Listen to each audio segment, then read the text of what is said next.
I the a-hole because I refuse to finish a story if my husband interrupts? That's all I really have to ask. My husband insists on interrupting any story I tell while he's present to either correct me or add to it. Oh, that's already bad vibes. Ugh. I don't know how you deal with that. The latest example was today.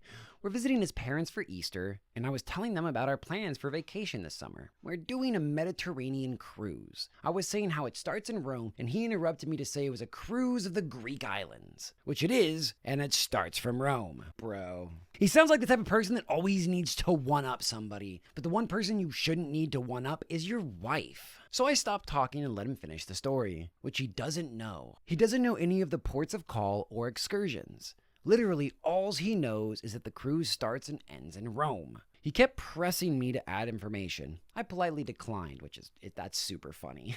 I said he was so anxious to talk about how the cruise started in Rome, he must know all about it. That is the right kind of petty. If he really feels the need to interrupt you and add to everything like he's the arbiter of everything good, like, oh man, if something cool's happening, it's gotta come out of my mouth. I gotta be the center of attention. I can't let my wife have a moment at all for some reason.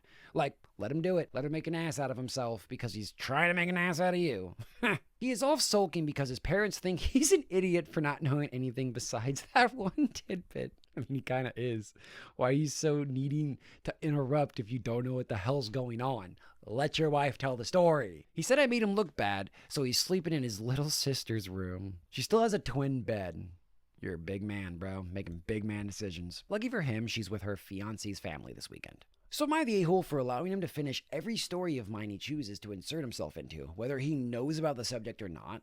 I can't say you are, even for a second, because you need him to understand what he's doing. And sometimes the only way men understand is if they are made a fool of, is if they're made less than, if they're actually put into the position where they have to fail. Like, you're just expecting to say all the exciting parts and your wife will actually say the other stuff. Like, Rome, Greek islands.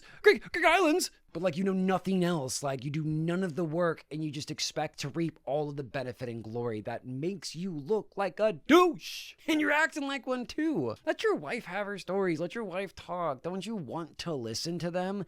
I'll never understand that. You like these men, they marry these women, these like amazing people that put up with their bullshit, and yet they don't want to hear what they have to say. It's like, I can't get my wife to talk enough. I want to hear more all the time. And thankfully, like, she gives it to me. I'm very lucky, right? Like, I feel very fortunate in our relationship because we talk so much, because we always want to say something to each other and hear each other out and not interrupt each other.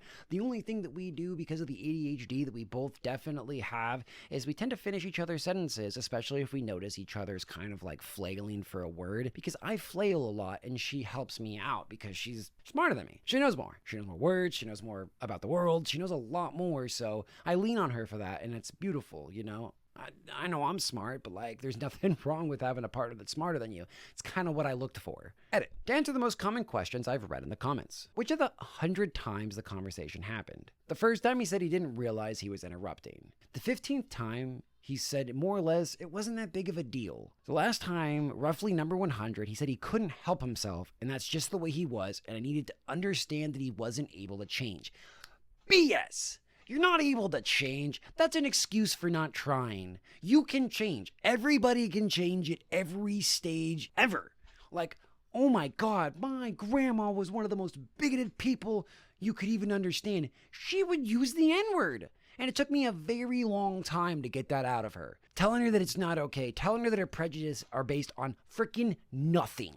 It's just like it's ridiculous. Like, my grandfather thought my gay older brother was just going through a phase. He's had the same male partner for 14 years.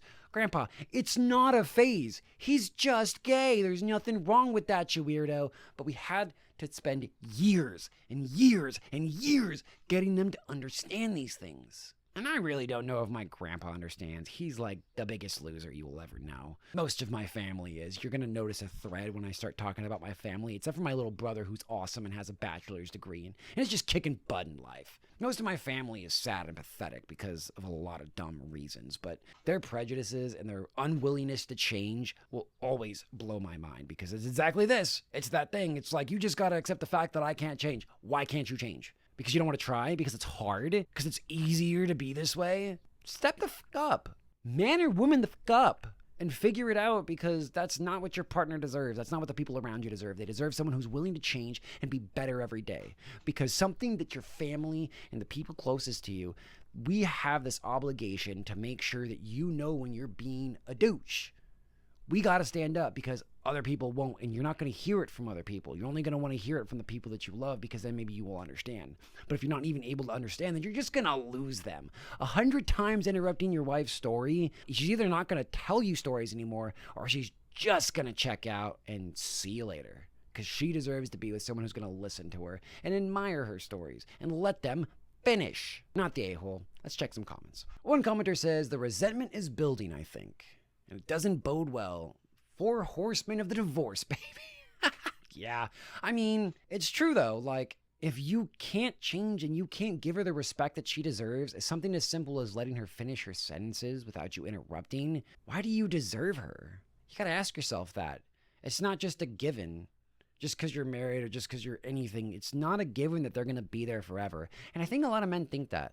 They think there's no way they're going to get divorced. There's no way they'd ever do that to them, even though they treat them like garbage. What a joke. People are saying, we see the divorce coming, and one commenter says, definitely. It's hard to not resent someone who treats every conversation like a Wikipedia edit instead of a shared moment. Like, you can add to a conversation after they're done speaking. It could have been, it ends in Rome, and we're going to be doing this great cruise. And then you could have chimed in and be like, I just can't wait to see the Greek Isles. You can add to it instead of taking away. Addition's a lot more fun than subtraction. You end up with more. But I'd love to know what you guys think.